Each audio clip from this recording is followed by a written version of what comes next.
मेरी शादी एक कम उम्र की लड़की से हुई थी। मैं बहुत खुश था, लेकिन शादी के 1 डेढ़ महीने बाद मुझे रोजी रोटी कमाने के लिए विदेश जाना पड़ा। वो बहुत रोने लगी, मुझसे कहने लगी कि मत जाओ। मुझे लगा जैसे वह डरी हुई है। मैंने डर की वजह पूछी तो वह घबरा गई। मेरा विदेश जाना मजबूरी थी, इसलिए मैं चला गया, लेकिन वह मुझसे बात भी नहीं करती थी। 6 महीने बाद जब मैं गुस्से में वापस अपने घर आया, यह सोच करके इसका दिमाग अच्छे से ठीक करूंगा, तो देखा कि मेरे घर पर एक बड़ा सा ताला लगा हुआ था। मैं हैरान रह गया और पड़ोसियों से पूछा कि मेरी पत्नी और घरवाले कहाँ गए।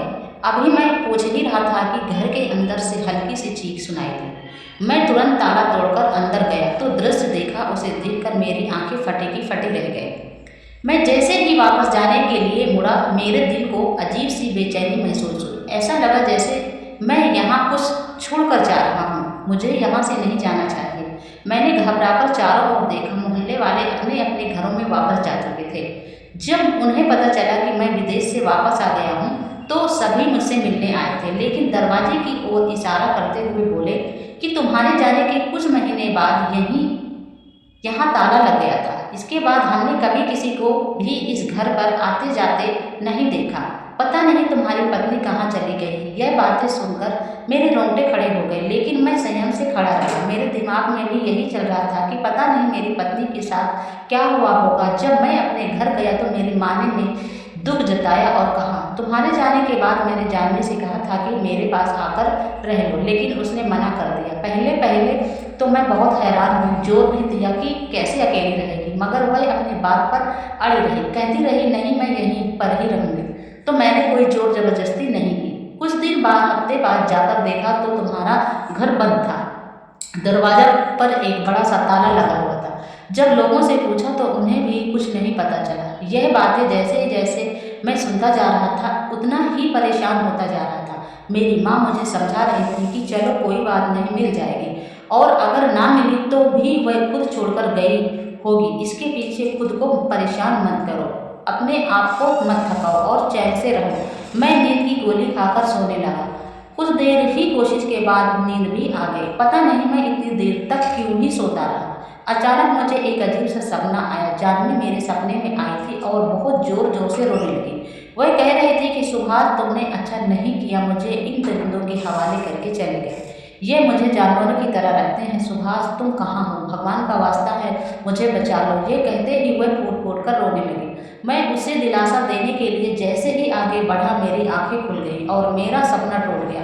मैंने जोर से जानवी को पुकारा, लेकिन वह अकेले मेरे ख्वाब में थी, हकीकत में नहीं। मैं बौखलाकर इधर उधर देखने लगा और खुद को अपने कमरे में बिस्तर कर पाया। तुरंत उठकर पानी का एक गिलास उठाया और पानी पिया। उसके बाद मैं मोबाइल लेकर घर से निकल आया। कुछ समझ नहीं आ रहा था कि कहाँ जाऊँ और कहाँ नहीं। बेचैनी में भी फिर वापस अपने पुराने घर चला गया। ताला अब भी वैसे ही लगा हुआ था, बल्कि अब उस पर हल्का फुल्का सा जंग भी दिखाई दे रहा था। मेरे पास उसके ताले की चाबी थी। मैंने चाबी से ताला खोला तो पूरा घर वीरान पड़ा था। मैं अंदर गया तो देखा कि सारे कमरे बंद थे। उन्हें खोलकर देखा तो सब कुछ इधर उधर बिखरा हुआ था। जानवी के कपड़े, मेकअप और सामान ड्रेसिंग टेबल पर यूं ही पड़ा था, जैसे वह अभी भी तैयार होकर कहीं गई हो। उसके कपड़े भी इधर उधर फैले हुए थे। किचन में गया तो वहाँ भी कोई सब्जी चूल्हा पर रखी थी, मगर अब उसमें से सड़न की बदबू आ रही थी। पानी का गिलास, चाय से जूठे बर्तन। जैसे जैसे मैं देखता जा रहा था, एक अजीब सी घबराहट हो रही थी। पूरे घर ऐसा लग रहा था जैसे कोई बस कुछ देर के लिए घर से बाहर गया हो और फिर कभी वापस न आया हो। मैं वहीं खड़ा खड़ा जानवी की माँ को फोन लगाया तो वह रोने लगी और बोली, हमने अपनी बेटी की शादी की थी तुमसे, लेकिन जब से वह इस घर से विदा होकर गई है, तुमने उसके सारे रिश्ते तोड़ दिए। मैंने जल्दी से कहा, आंटी मैं यही बताने वाला था कि आपको, लेकिन उन्होंने मेरी बात काट दी और बोली, 2 महीने पहले उसने अजनबियों की तरह फ़ोन किया और कहा कि वह विदेश सऊदी जा रही है अपने पति के पास। पता नहीं अब संपर्क हो भी पाएगा या नहीं। मैंने जल्दी से पूछा, बेटी क्यों नहीं होगा संपर्क? तो वह रोते हुए बोली, माँ सुभाष बहुत गुस्से वाले हैं। यह कहकर उसने फ़ोन काट दिया। और आज तुम मुझसे फ़ोन कर रहे हो? मैं तो मुसीबत में आ गई हूँ अपनी बेटी तुम्हारे साथ ब्याह कर। वह रो रही थी, जबकि मैं हैरान परेशान उनकी बात सुनकर हो रहा था। मैंने जानवी को अपने पास सऊदी नहीं बुलाया था और ना ही मैंने उसे कभी मना किया कि वह अपने वालों से कोई संपर्क ना रखे। मुझे तो इस बात की बिल्कुल भी परवाह नहीं थी कि बल्कि शादी के के दिनों में अक्सर मैं ही उससे पूछा करता था कि आज तुमने अपने मायके में बात की है या नहीं, मगर वह नहीं कहती तो मैं अपने सामने बिठाकर उसे फ़ोन करवाता था। फिर अगर वह अपने मायके नहीं है तो कहाँ जा सकती है, यह बात मुझे बहुत ही परेशान कर रही थी। मैंने फ़ोन काट कर एक दो और जानने वालों को फ़ोन किया, मगर उन्होंने भी साफ इनकार कर दिया। उन्हें मेरी पत्नी के बारे में कुछ नहीं पता। मैं वहीं चारपाई पर सिर पकड़कर बैठ गया। काफ़ी देर बाद उठा, लेकिन वहाँ से हासिल भी क्या होना था। मुझे एक अजीब सा एहसास हुआ जैसे जानवी यहीं कहीं मौजूद हो, मगर मैंने तो पूरा घर छान मारा था और वह मुझे कहीं नहीं मिली। लेकिन उसकी खुशबू और एहसास मुझे वहाँ से जाने नहीं दे रहा था। कुछ देर और वहीं रुकने के बाद मैं चुपचाप बाहर निकल आया। अब मेरा रुख पास के थाने की ओर था। वहाँ मैंने जानवी की गुमशुदगी की सूचना दी। उन्होंने रिपोर्ट तो लिखी, मगर मुझे कोई हिम्मत बंधाने वाला जवाब नहीं दिया। उनके मुताबिक लड़की को गुम हुए काफ़ी वक्त हो चुका था। अब जिससे उसे उठाया होगा या जहां वो जाना चाहती थी वह वहां पहुंच चुकी होगी।